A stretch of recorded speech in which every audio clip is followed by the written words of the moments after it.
Beleza. Deus criou tudo? Criou. Tudo que existe. A Bíblia fala isso. Ele criou todas as coisas. O Logos. Nada do que foi feito se fez sem ele. Beleza. Se Deus criou todas as coisas, tudo que existe foi Deus que criou. Bom, vamos ver. Depende. Não, se existe, tá. O raciocínio. O mal existe? Existe. Então Deus criou o mal. Deus é o responsável pelo mal. Mas por isso que eu falei no início, o mal não existe. Em que sentido? O que eu vou falar é um pouco clichê, mas você sabe que no mundo da física, o frio não existe. É verdade. Existe ausência de calor. Uhum. O escuro existe não um existe. limite pro frio. Exatamente. Existe a ausência de luz. É. Então, o mal também, nesse sentido, é como o frio, é como a escuridão. Ele não existe por si mesmo. O que existe é a ausência de Deus que causa a sensação do mal. E Deus, ele é um cavalheiro. Eu sei que nem todos os teólogos concordam comigo. Tem uma teologia de Calvino, por exemplo, que acha que Deus escolheu. Deus escolheu você para ser salvo e ele para se ferrar, não tem o que fazer. Calvino pensava, grosso modo assim, sem querer ser panfletário, que Calvino era um brilhante teólogo, mas nem por isso eu vou concordar com tudo. Eu não penso como Calvino. Eu penso que Deus deu a liberdade. Você está entendendo? Mas mesmo assim, deixa eu raciocinar como se fosse um cara que não aceita a Bíblia. Pô, mas que sacanagem. Então tá bom, Deus deu alternativa. Mas ele fala assim, tá bom, ó, Igor, você vai me aceitar e eu vou te trazer pro céu. Se você não me aceitar, vai se lascar no inferno que eu vou te... Peraí. Então que Deus é esse? Parece aquele namorado possessivo. Sim. Ou namora comigo, ou então vou te matar. Não é assim. É porque, segundo a Bíblia, como Deus é o criador de tudo que existe, e nele há luz e treva alguma, o único que pode conceder a vida é Deus. Então, quando Deus fala desesperadamente, meus filhos, aceitem-me, porque senão vocês vão se lascar, não é como o namorado possessivo que fala com o menino assim, ou namora comigo, senão eu vou pegar um revólver e vou te matar. Não é isso. Seria mais ou menos como se a água pudesse dizer para o peixe, fique em mim, peixe, senão você vai se lascar. Quando a água fala assim, não é porque a água é possessiva. Eu estou usando uma onomatopeia aqui, né? Uhum. Não é porque a água é possessiva, não é porque a água é namorado. É porque não dá para viver fora. É porque não dá para viver fora. Então, quando Deus apela, filhos, vivam em mim, porque senão vocês vão se lascar, é porque Ele nos ama. Eu não estou aqui para pregar, não é púlpito, mas isso faz parte da minha essência. Por isso que, para mim, um menininho me cumprimentando aqui do lado, cara, não é só eu simplesmente falar assim, pô, que legal, eu sou famoso. Não. O assunto que eu falo é arqueologia.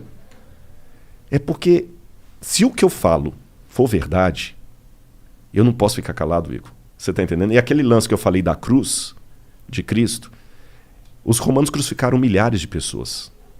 Mas aquela crucifixão de Jesus de Nazaré foi diferente. Por quê?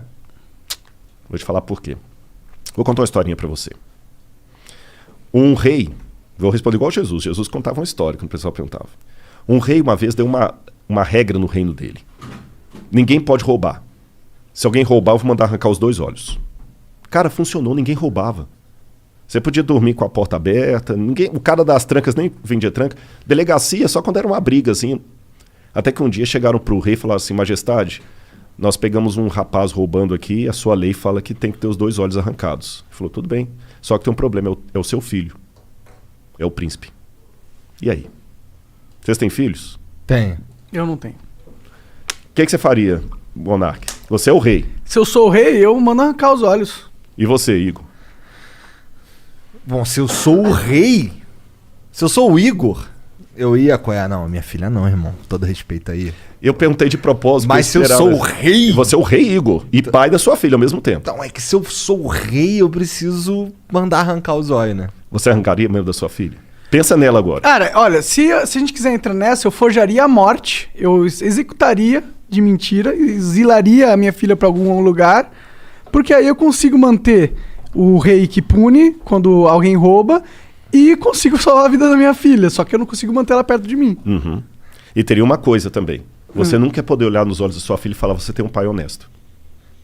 Verdade. Ah, mas por isso eu falaria.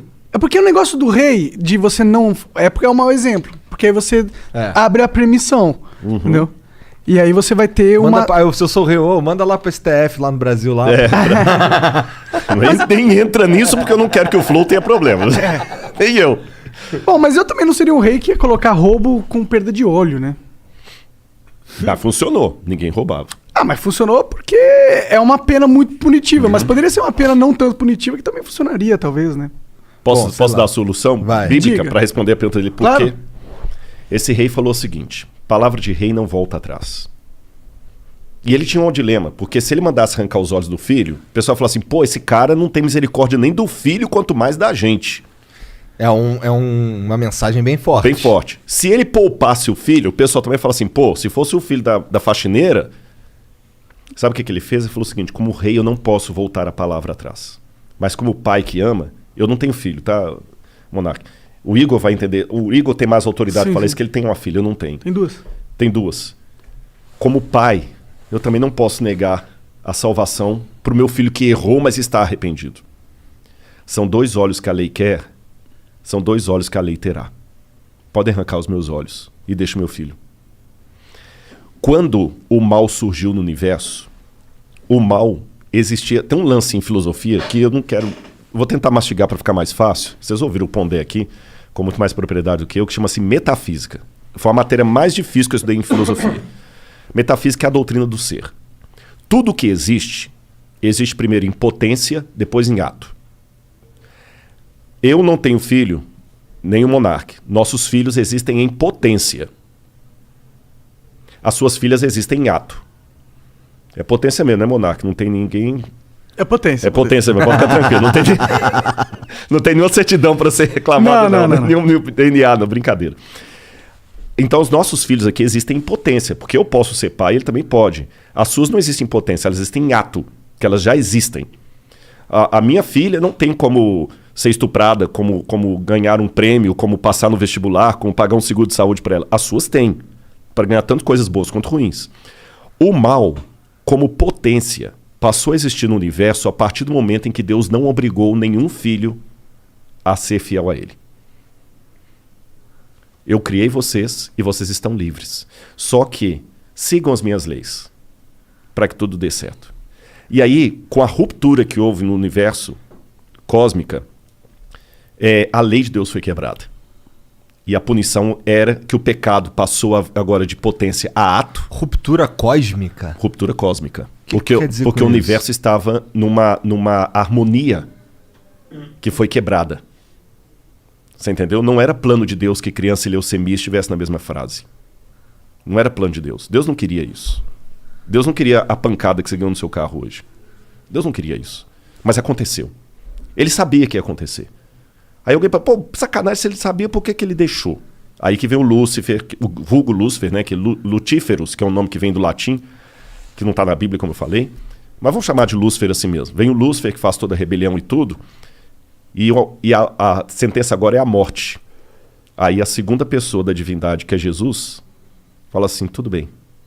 São 2 olhos que a lei quer, a lei está exigindo a morte, eu vou morrer no lugar da humanidade. Então, na crença bíblica tradicional, o fato de Cristo morrer na cruz do Calvário, que não foi apenas um carinha que rebelou contra Roma, ele morreu a morte redentora. Por isso a gente chama de Cristo Redentor. Ele morreu no lugar do pecador. Ele que não era pecador morreu. Por isso que no Antigo Testamento sacrificava um cordeiro inocente para representar o Cristo. Ele morreu. E é graças à morte dele que hoje, se algum de vocês souber uma notícia ruim de morte, eu tenho algo de esperança para falar, concreta, real.